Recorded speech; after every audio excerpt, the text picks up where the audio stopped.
भाई गेट कैसे खुला हुआ? इस वक्त कौन आया होगा?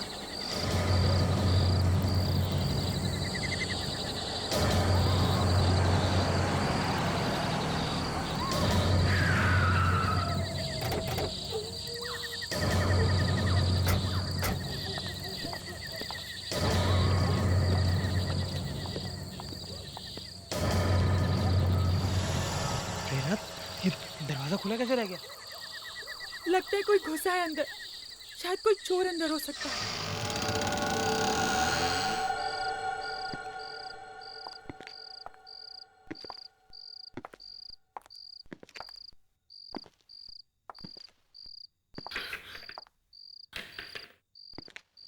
संभाल के। पहले लाइट ऑन करो। हाँ।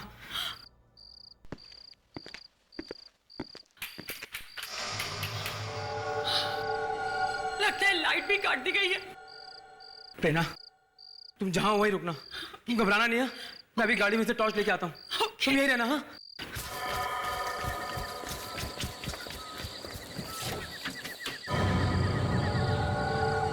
कौन है घर में? कौन घुसा है अंदर?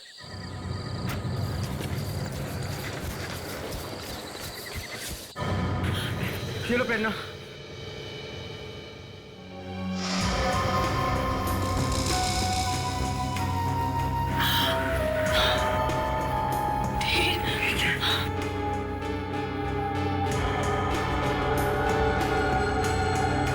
मेरे गहने।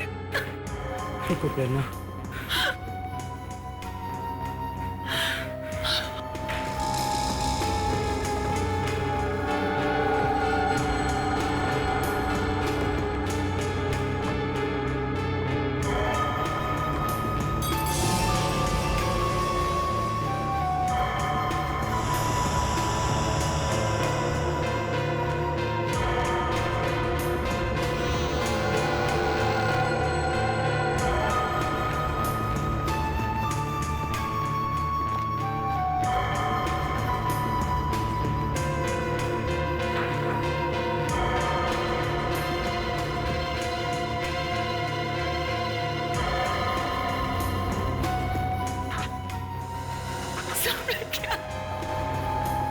मेरा एलसीडी प्लेयर, मेरे सारे गहने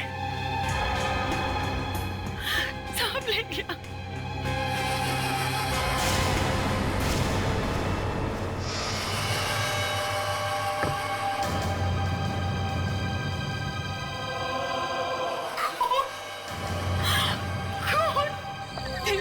तुम पुलिस को फोन करो। शायद वो अभी भी यहीं कहीं छिपा हो सकता है। हाँ मैं करता हूँ।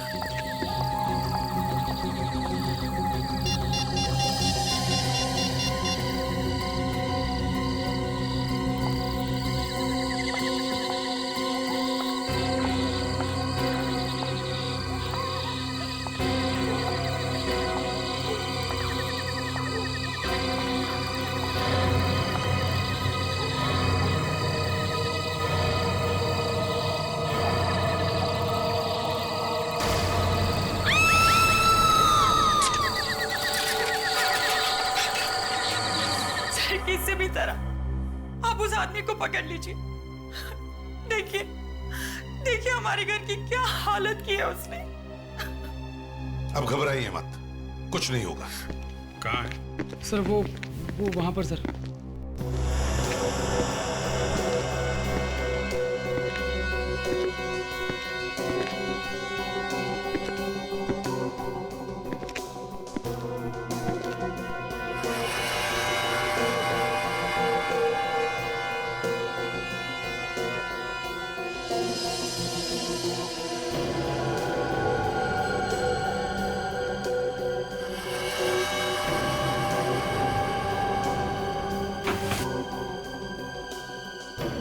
पूरे घर में सिर्फ यहीं पे निशान है और कहीं भी नहीं है।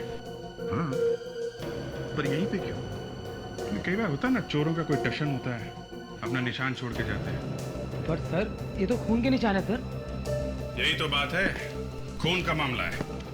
चोरी भी हुई है और खून भी, पर लाश नहीं है। घर में कोई और तो नहीं था? नहीं सर, सिर्फ हम लोग ही रहते हैं यहाँ तो।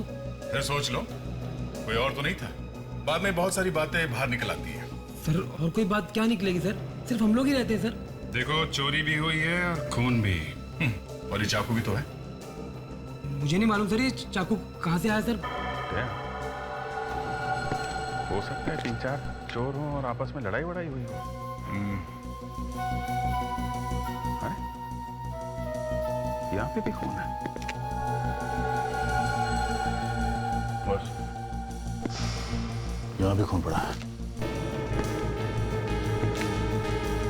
हाँ अभिजीत, कुछ मिला? सर, यहाँ पे खून की बूंदें हैं।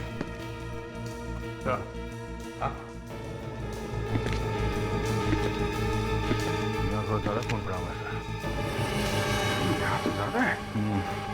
एक तो यहाँ है सर, और अंदर किचन में भी काफी ज्यादा खून पड़ा है। तो ऐसा लगता है किचन में किसी को चाकू लगा है और वहां से खून बहना शुरू हुआ। वहां से भागा होगा और यहाँ पे खड़ा होगा या फिर गिरा होगा यहाँ पे। तो प्रॉब्लम ये है सर, खून यहाँ से आगे बिल्कुल थोड़ा है सर। ये देखिए, ये जबकि खून यहाँ पे ज्यादा होना चाहिए था। और वेरांडा में तो सर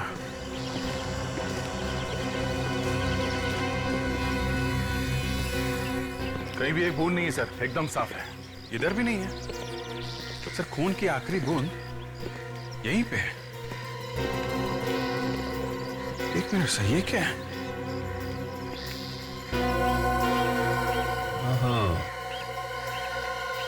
किसी इंसान की खाल लगी हुई है।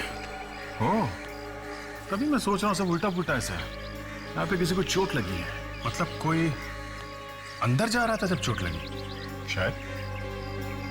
किचन में चाकू नहीं चला है क्या? शायद नहीं। तो सर चाकू पे खून तो लगा हुआ है। सर, चाकू पे खून लगा हुआ है, फिर भी किसी ने किसी को चाकू से नहीं मारा। ये कैसे हो सकता है सर? फ्रेडेरिक्स, बूढ़े आदमी को लेके आओ।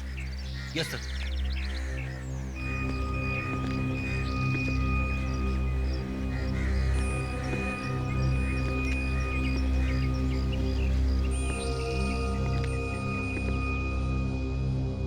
बिठाओ इन्हें।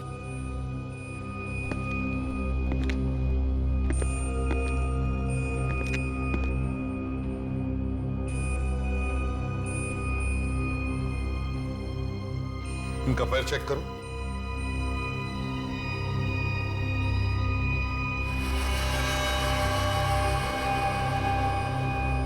सर, पैर में चोट लगी है। मतलब जब ये घर के अंदर है तब ये कील लगी है। ये बताओ किसे चाकू मारा तुमने? चाकू किसे मारा तुमने? और कौन कौन था तुम्हारे साथ में?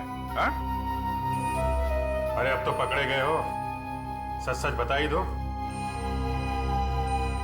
सर, लग तो ऐसा रहा है कि इन्होंने कई दिनों से खाना तक नहीं खाया। ठीक है, ले चलो इसे ब्यूरो में। इसे नहलाओ, धुलाओ, खाना खिलाओ, फिर देखते हैं चक्कर क्या है।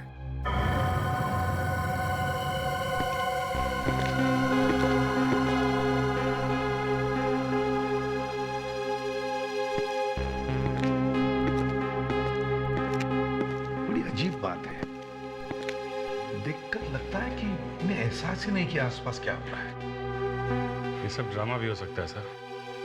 अभी जो ड्रामा तो नहीं लगता है, शायद इन्हें सचमुच एहसास ही नहीं है कि क्या हो रहा है। और वैसे भी ये कोई गरीब आदमी नहीं लगता है। इसने जो कपड़े पहने थे किसी अच्छे दुकान से महंगे कपड़े लिए हैं, और हाथ में अंगूठी देखी, बहुत महंगी है। सर, कपड़े वपड़े कहीं से चुरा भी सकते हैं। सर, इस आदमी की हालत बहुत खराब है। केस ऑफ डिमेंशिया हो सकता है। डिमेंशिया? हाँ सर, डिमेंशिया में इंसान सब कुछ भूल जाता है, उसे कुछ याद नहीं रहता। उसे खाना कैसे खाते हैं ये भी याद नहीं रहता, कौन है कहाँ है कुछ भी याद नहीं रहता उसे। अरे तो फिर पता कैसे चलेगा कि इसके कपड़ों में वो खून आया कहाँ से और वो चाकू कहाँ से आया इसके पास? ये बताना मेरे लिए मुश्किल है, लेकिन इतना मैं जरूर कह सकता हूँ कि ये आदमी किसी का खून नहीं कर सकता। बॉस, चाकू के ऊपर जो उंगलियों के निशान हैं वो इसी आदमी के। देखा सर, मैं कह रहा हूँ इस आदमी का इस केस के साथ कोई ना कोई कनेक्शन जरूर है। साळुंखे, इस आदमी के कपड़ों पर जो खून मिला है वो, इसके कपड़ों पर जो खून मिला है वो AB पॉजिटिव। और इस आदमी का ब्लड ग्रुप? इस आदमी का ब्लड ग्रुप B पॉजिटिव। मतलब किसी ना किसी का खून तो हुआ है। हाँ, खून तो हुआ है। और ये कुछ बोलने को तैयार ही नहीं। किसी तरीके से लाश मिले तो बात कुछ आगे बढ़े। बॉस, इस आदमी के जूतों और कपड़ों में से जो मिट्टी मुझे मिली है उसमें कुछ अजीब अजीब तरीके की चीजें मिली हैं। क्या? जैसे एक तो लोहे पर जो जंग लगती है, रस्ट, वो मिली है, थोड़ी सी ग्रीस मिली है और कुछ अजीब तरीके के लोहे के छोटे छोटे टुकड़े मिले हैं। और इतना ही नहीं, यही सारी चीजें मुझे उस चाकू पर से भी मिली। रस्ट, ग्रीस, लोहे के टुकड़े, इसका मतलब है सर कोई गैराज हो सकता है? सर एक फोन आया था सर, पीरी में एक लाश मिली है। पीरी में? हाँ सर, यहाँ से 50 किलोमीटर दूर एक स्क्रैप यार्ड में लाश मिली है सर। स्क्रैप यार्ड में? सर स्क्रैप यार्ड में तो ये सब मिलता है, जंग लगी मिट्टी, लोहे के टुकड़े, ग्रीस। You're right, Abhijit. कहीं ये वही लाश नहीं है जिसे हम ढूंढ रहे हैं?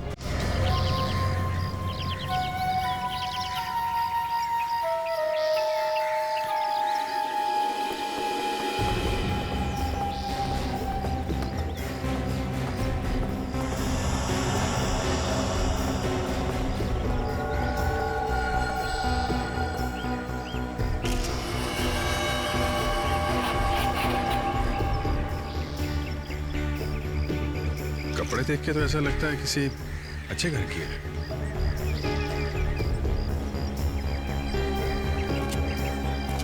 हाँ तो वॉचमैन, तुम कह रहे थे कि तुम्हें मालूम ही नहीं पड़ा कि ये लाश यहाँ आई कैसे? हैं? जी सर। क्यों, सो रहे थे क्या तुम? हाँ?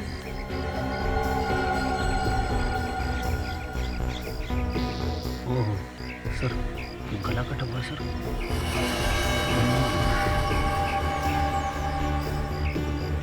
खून है? वो ज्यादातर मैं यहाँ नहीं होता हूँ सर, और यहाँ कोई ऐसी चीज भी नहीं है जो चोरी हो जाए सर। मैं 3-4 दिन के बाद आज यहाँ आया हूँ सर, तो मैंने देखा ये मरी पड़ी है सर। आसपास देखो, इस लड़की का कोई सामान मिलता है क्या? ये कुछ ना कुछ तो लेके आई होगी ना। देखो, अच्छी तरीके से देखो सब। सर सैंडल पे कुछ लगा हुआ है सर।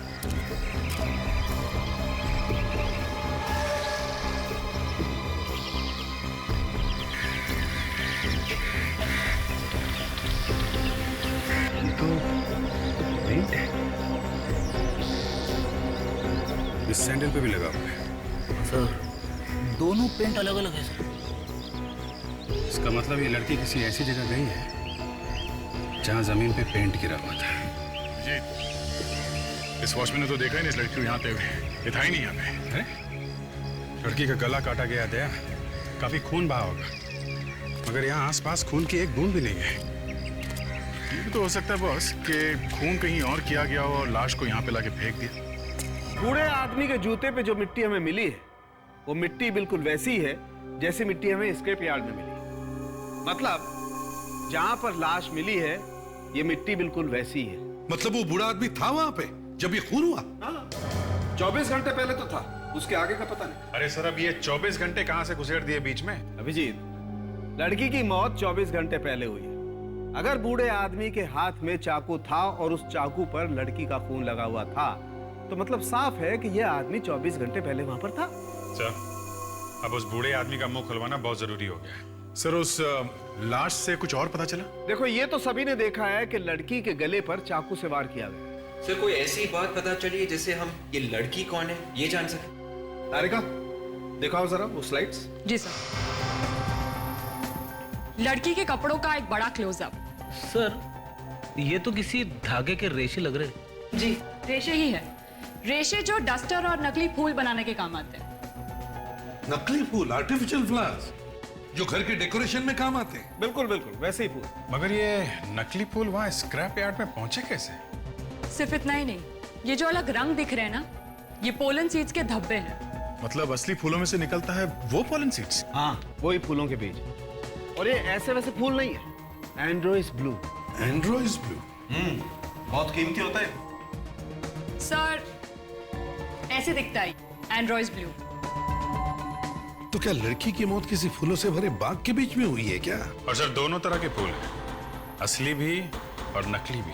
सर, ये भी तो हो सकता है कि खूनी स्क्रैप यार्ड में जाने से पहले किसी फूलों की दुकान में गया हो, किसी फ्लैरिस्ट के यहाँ?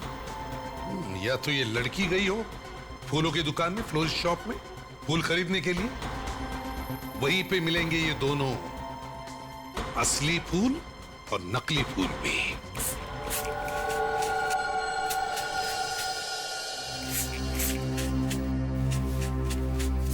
अच्छा, तो ये दुकान है जहाँ पे एड्रोइस ब्लू और ये नकली फूल दोनों मिलते हैं। लगता है इस फूल वाले ने कुछ गड़बड़ की है बस। ये ऐसे पेंट लगे हुए फूल रखते ही क्यों हैं आप यहाँ पे? उनकी ज्यादा डिमांड है मैडम, वही तो ज्यादा बिकते हैं। ये रंग जाएगा कि नहीं? निकल जाएगा, कल तक निकल जाएगा, बस घर जाके धोएगा। ये क्या हुआ है? कुछ नहीं, थोड़ा सा रंग लग गया। थोड़ा सा? दूर से ही दिख रहा है। लेकिन लगा कैसे ये?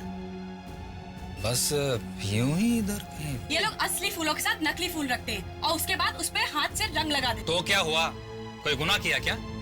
मैडम, ये हमारा बिजनेस है, बिजनेस। मैं तुम्हारी शॉप पे आज के बाद दोबारा कभी नहीं आऊंगी। देखो, हम लोग सीआईडी से।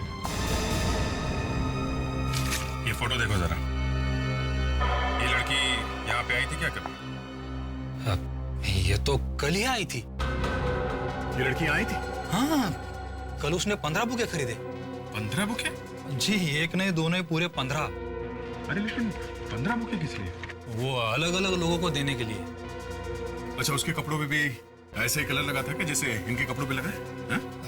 उसमें मेरा कोई कसूर नहीं था सर, वही पेंट के डिब्बे से टकरा गई। कल वो लड़की फोन पर किससे झगड़ा कर रही थी, बोल रही थी कि वो उसके घर पर आने वाली है। मैंने तो उसके लिए टैक्सी भी बुला के लाई थी। तुमने उसके लिए टैक्सी मंगवाई थी? जी। कहाँ के लिए? वर्ली सी फेस। वर्ली सी फेस, ओके। वर्ली सी फेस जाके एक एक फ्लैट चेक करते हैं।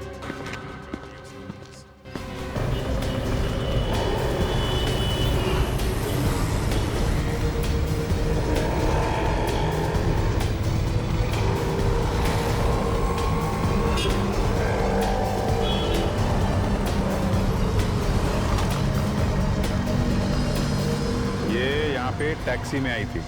हाँ सर, फूलों वाली मैडम 15-20 गुलदस्ते लेके आई थी टैक्सी में। कौन से फ्लैट में गई थी वो मैडम? रुको रुको, मैं देखती।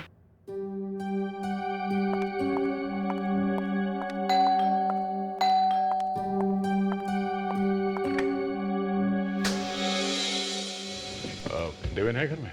हाँ, लेकिन आप? हम लोग सीआईडी से। सीआईडी?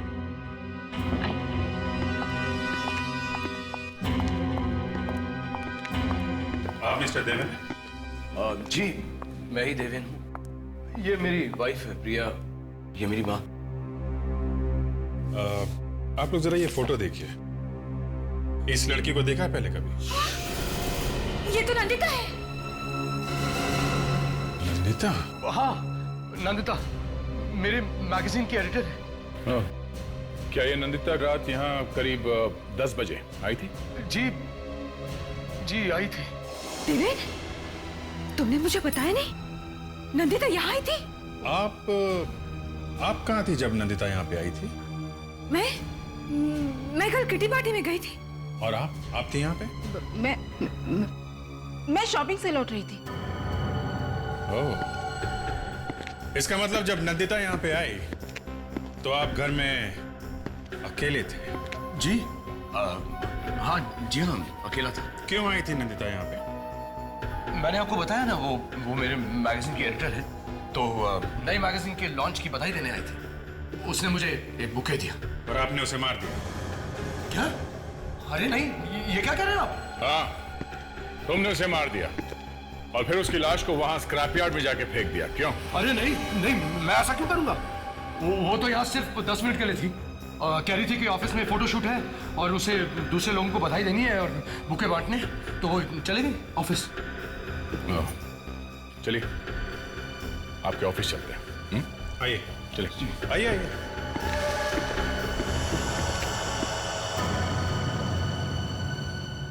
विश्वास ही नहीं हो रहा है नंदिता इस दुनिया में नहीं रहे। पता नहीं कैसे हो गया ये सब कुछ। वही तो हम भी ढूंढने की कोशिश कर रहे हैं कि ये सब हुआ कैसे। एक बात बताओ, नंदिता कल ऑफिस आई थी क्या?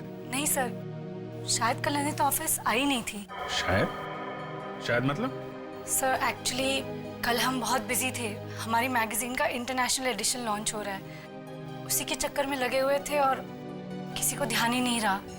कमाल है, किसी को भी ध्यान नहीं रहा कि नंदिता कल यहाँ पे आई थी या नहीं। अच्छा ये बताओ, नंदिता का ऑफिस में किसी के साथ झगड़ा, किसी के साथ दुश्मनी? देखिए सर, जिसके साथ कुछ हुआ था।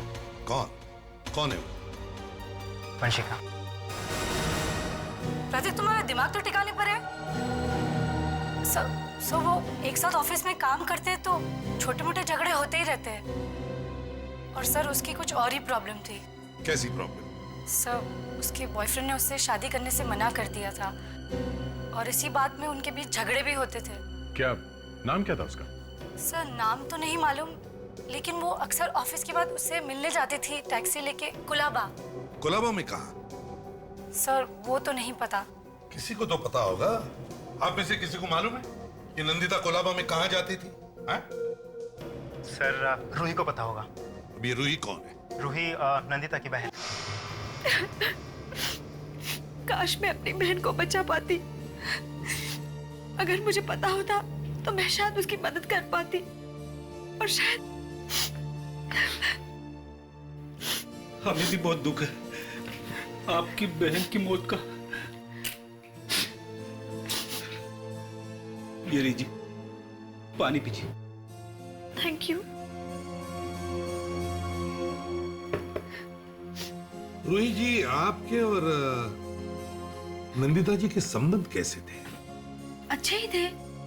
तो आपको उसकी हर बात के बारे में सब कुछ मालूम ही होगा। आप लोग साथ में ही रहते थे ना? सर वो एक्चुअली नंदिता मेरी सगी बहन नहीं थी। ओह, सगी नहीं थी तो मतलब दुश्मन थी हैं? कोई संबंध नहीं था आपस में आपके? नहीं, ऐसी बात नहीं है। मैं तो उसे अपनी सगी बहन ही मानती थी, लेकिन वो मुझे नहीं मानती थी। उसकी डैडी ने मेरी माँ के साथ दूसरी शादी की।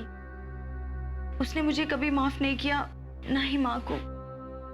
क्या आपको मालूम था कि नंदिता का अफेयर एक आदमी के साथ में चल रहा था? उसका एक बॉयफ्रेंड था। बॉयफ्रेंड? हाँ।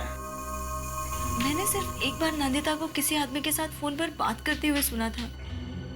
काफी रात हो चुकी थी, शायद वो उसका बॉयफ्रेंड था। और नंदिता अक्सर गुरुवार और शनिवार रात को घर से गायब रहती थी। शायद वो उसी के साथ रहती होगी उस वक्त। तो फिर रूही जी, आपको तो मालूम ही होगा कि नंदिता जाती कहाँ थी? नहीं नहीं? सिर्फ एक बार शायद नंदिता को टैक्सी नहीं मिल रही थी, तब उसने करीब रात 11:30 बजे मुझे फोन करके कुलाबा में बुलाया था। एक रेस्टोरेंट था, फ्लोरा इंपेरियल, वहीं बुलाया था उसे पिकअप करने के लिए। उस दिन उसका मूड काफी खराब था और वो अकेली भी थी। शायद उसका उसके बॉयफ्रेंड के साथ झगड़ा हो गया था। ठीक है, अब जा सकती है। विवेक, जरा इन्हें छोड़ा। कोलाबा सर, नंदिता ऑफिस से कोलाबा के लिए टैक्सी मंगवाती थी। फ्लोरा इंपीरियल होटल, चल के देखना चाहिए। इस लड़की को पहचानते हो? हाँ सर, ये यहाँ पे अक्सर आया करती थी। इसका खून हो गया है। हाँ। ये पहले से ही यहाँ टेबल बुक करा लिया करती थी और सर ये ज्यादातर 12 नंबर टेबल पर बैठती थी। Table number 12? अच्छा, ये अकेले आती थी या इसके साथ में कोई और भी आता था? एक आदमी और आता था सर। कौन था वो? कुछ मालूम है उसके बारे में? टेबल नंबर 12 पर ज्यादातर विशाल रहता है। एक सेकंड सर। विशाल। जी सर। सर विशाल। ये फोटो देखो, पहचानते हो इसे? जी सर, पहचानता हूँ। इस लड़की के साथ में जो आदमी आता था उसको भी पहचानते हो? नहीं सर। अच्छा, ये पैसे कैसे देते थे? कैश से या क्रेडिट कार्ड से? हाँ सर, कैश से। अच्छा, इस आदमी के बारे में कुछ और बता सकते हो आप लोग? हाँ सर, 1-2 बार उसने हमारा कार्ड भरा था, ये जानने के लिए कि सर हमारे होटल की सर्विसेज कैसी हैं। कार्ड दिखा सकते हो? हाँ जी सर। ज़्यादातर लोग एड्रेस और टेलीफोन नंबर लिखते हैं उस पर। भागते चोर की लंगोटी सही। सर ये रहा। माय गॉड, ये नहीं, तुम ऐसे नहीं मानो।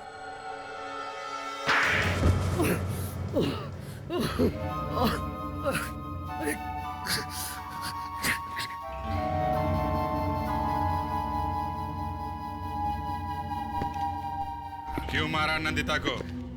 हाँ?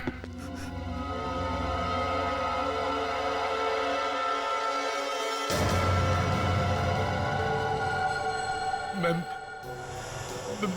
मानता हूँ कि मेरा नंदिता के साथ अफेयर चल रहा था। तो वो कहने लगी कि मेरे साथ शादी कर लो, और शादी तुम कर नहीं सकते थे क्योंकि तुम्हारी एक वाइफ घर पे बैठी है। लेकिन मैंने उसे नहीं मारा। ये अचानक क्या हो गया तुम्हें देवेन, जो तुम्हें उसे मारना पड़ा है? कहीं ये तो नहीं कि उसकी हिम्मत इतनी बढ़ गई कि वो तुम्हारे घर में आई फूलों का गुच्छा लेकर? मैंने उसे समझाने की कोशिश की। हाँ हाँ, वो तो हमें अच्छी तरह से मालूम है। किस तरह से समझाया तुमने उसे? उसकी मौत तुम्हारे घर में आने के बाद हुई है, समझे? नहीं। कहां पे मारा उसे? घर में? और फिर ले जाकर के बाहर फेंक दी लाश उसकी? नहीं सर, नहीं। अच्छा, कोई गवाह है जो बता सके कि घर में कुछ नहीं हुआ था? तुम्हारी वाइफ थी घर में जब नंदिता वहां अचानक आई? तो मां थी? नहीं। कोई भी नहीं था घर में। अच्छा मौका था नंदिता का खून करने का। लेकिन मैंने उसका खून नहीं किया। जब वो मेरे घर से गई थी तो वो जिंदा थी। और तो और मुझे धमकी देकर गई कि दुनिया के सामने वो बता के ही छोड़ेगी कि सच्चाई क्या है। अब आई ना सच्चाई बाहर। फ्रेडरिक्स, उस आदमी को लेकर आओ। Yes sir. तुम्हारे पास गवाह नहीं है, पर हमारे पास गवाह है।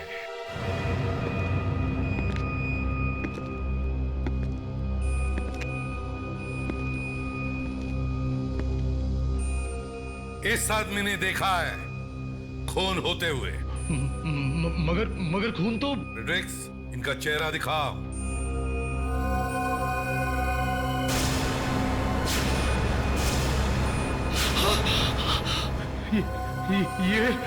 ये तो पहचानते हो इन्हें? ये वहीं पे थे जहां पे खून हुआ था।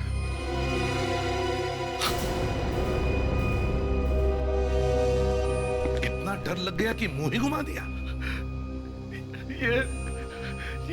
ये मेरे डैडी है। डैडी? तुम्हारे डैडी और सड़क पे घूम रहे हैं? इनका नाम चंद्रकांत है। मैं और मेरी वाइफ इन्हें बॉम्बे के बाहर छोड़कर आए थे। क्यों? क्योंकि इनकी दिमागी हालत ठीक नहीं है, इसलिए? शर्म आनी चाहिए तुम्हें। फ्रेडरिक्स, चंद्रकांत जी को देखेगा। चलिए। देवेन का अफेयर चल रहा था? मुझे तो पता ही नहीं चला। जिंदगी में ये दिन भी देखना पड़ेगा, मालूम नहीं था। पहले कभी आई थी वो घर में? वैसे तो किसी न किसी बहाने से आती ही रहती थी, पर अफेयर होगा ये तो। तुम्हारी नंदिता के साथ अच्छी दोस्ती थी? इनके साथ, देवेन की सौतेली माँ इनके साथ बहुत ज्यादा बात करती थी। तभी मुझे समझ जाना चाहिए था कि इनको मालूम था। ये क्या कह रही हो तुम? और नहीं तो क्या, देवेन ने आपको बताया होगा ना, तभी तो आप इतना घुल मिल के बातें करती थी। ये देखो, बिना बात की कोई कहानी मत बनाओ तुम। क्या बातें करते थे आप लोग आपस में? आप इसकी बातों पे मत जाइए, ये झूठ बोल रही है। मैं झूठ बोल रही हूँ? मैं झूठ बोल रही हूँ? एक तो मेरे हस्बैंड का अफेयर करवाया तुमने, और ऊपर से। प्लीज प्रिया, माँ को क्यों फंसा रही? इन्हें मालूम नहीं था। चंद्रकांत जी, अब ये फोटो देखिए। ये फोटो देखिए चंद्रकांत जी, अब यहाँ पे खून हुआ है। अब इस लड़की का खून हुआ है।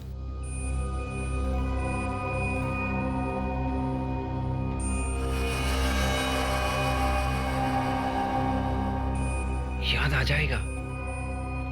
आ जाएगा, डोंट वरी। देवेन, क्या इन्हें वाकई मालूम नहीं था कि तुम्हारा अफेयर चल रहा था नंदिता के साथ? हाँ? मालूम था?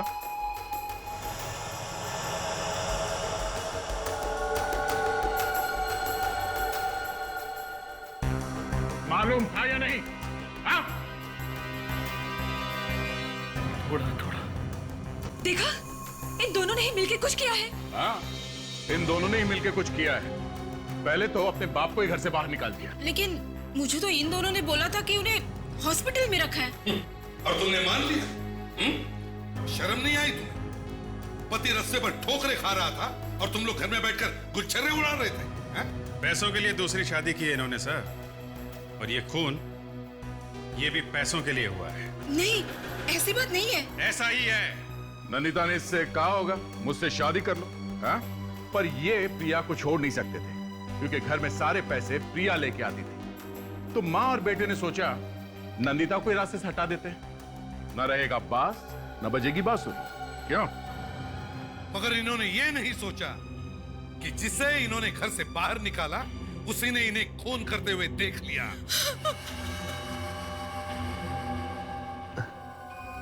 क्या हुआ? कुछ याद आया?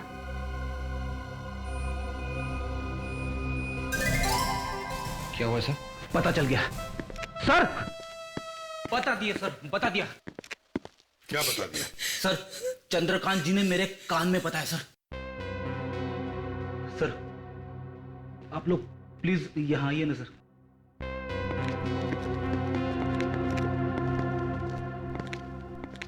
चंद्रकांत जी ने सिर्फ एक शब्द बोला सर। क्या? क्या बोला? बेल। बेल? हाँ सर, घंटी। घंटी?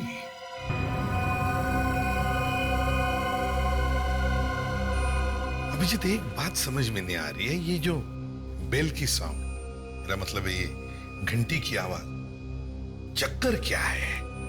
सर, घंटी की आवाज से चंद्रकांत जी खूनी के बारे में कुछ बताना चाहते हैं।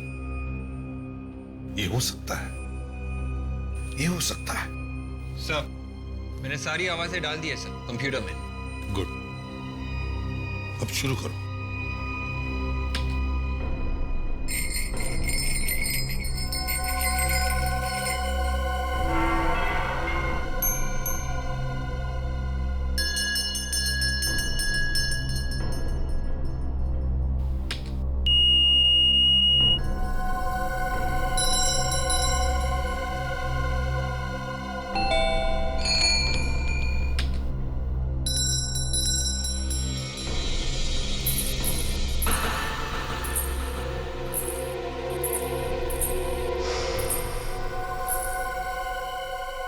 विवेक, रुको। अभी जो तुमने आवाज सुनवाई थी वो फिर से सुना।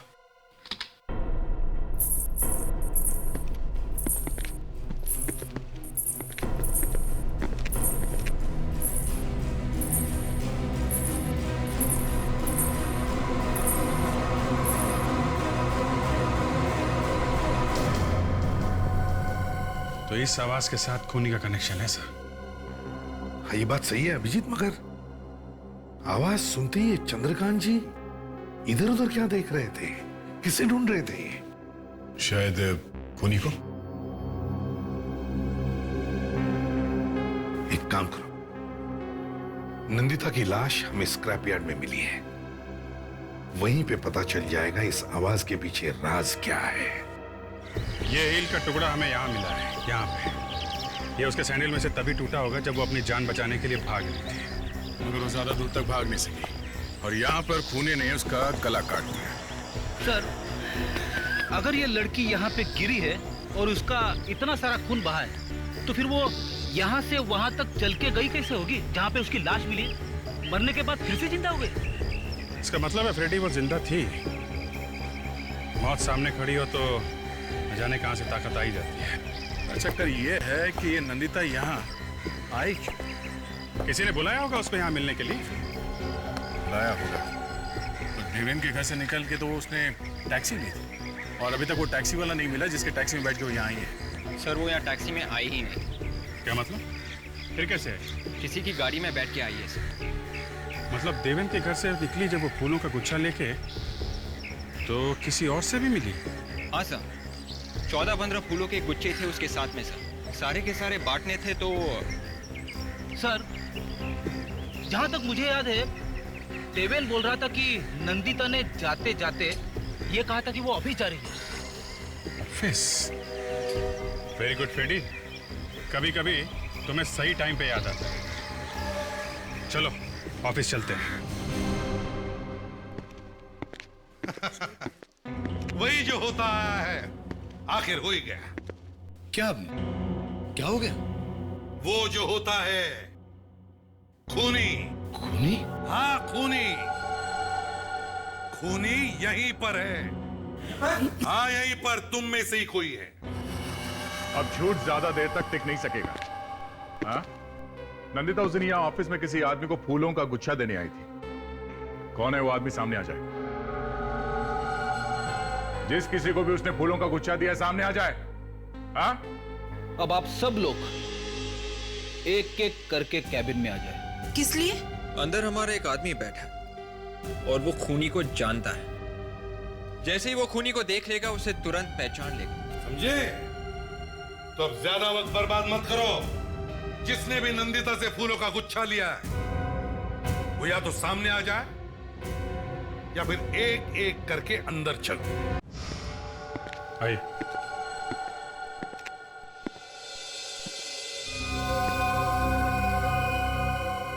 चंद्रकांत जी जरा देखिए इन्हें। क्या पहचानते हैं इन्हें?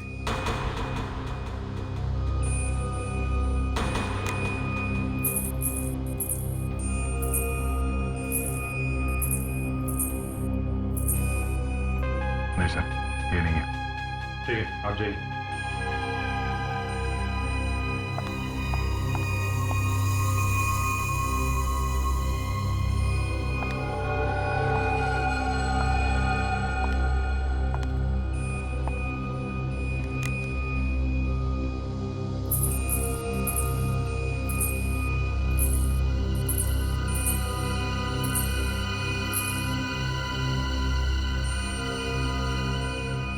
मैं जाऊं? जी नहीं, बाहर रुकिए। देवेंद्र जी आप चलिए। मैं? हाँ आप चलिए।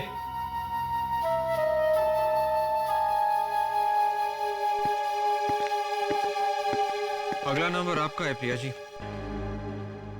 मेरा? जी।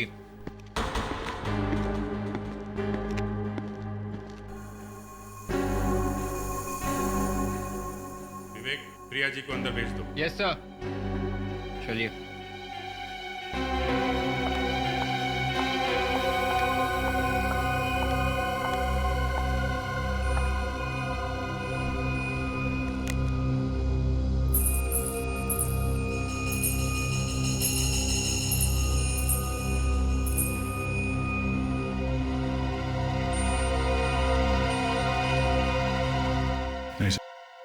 क्या मैं जा सकती हूँ? जी।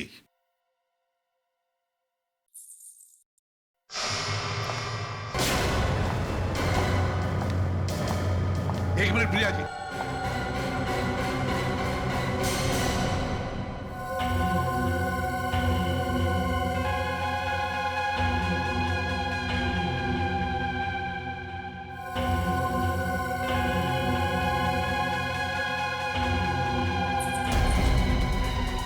पापा ये क्या कर रहे हैं आप? पापा मेरा हाथ छोड़िए। पापा मेरा हाथ छोड़िए। पापा हाथ छोड़िए मेरा। पापा मुझे जाने दीजिए। छोड़िए। ये क्या कर रहे हैं आप पापा?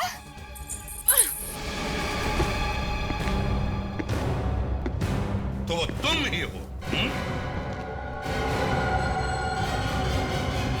प्रिया, क्या हुआ? अरे क्या हुआ प्रिया? कुछ नहीं, वही हुआ जो हमेशा होता आया है। खूनी पकड़ा गया है। सॉरी, पकड़ी गई है। कौन है खूनी? यही है जो तुम्हारे सामने खड़ी है। प्रिया, तुम? हाँ हाँ मैं।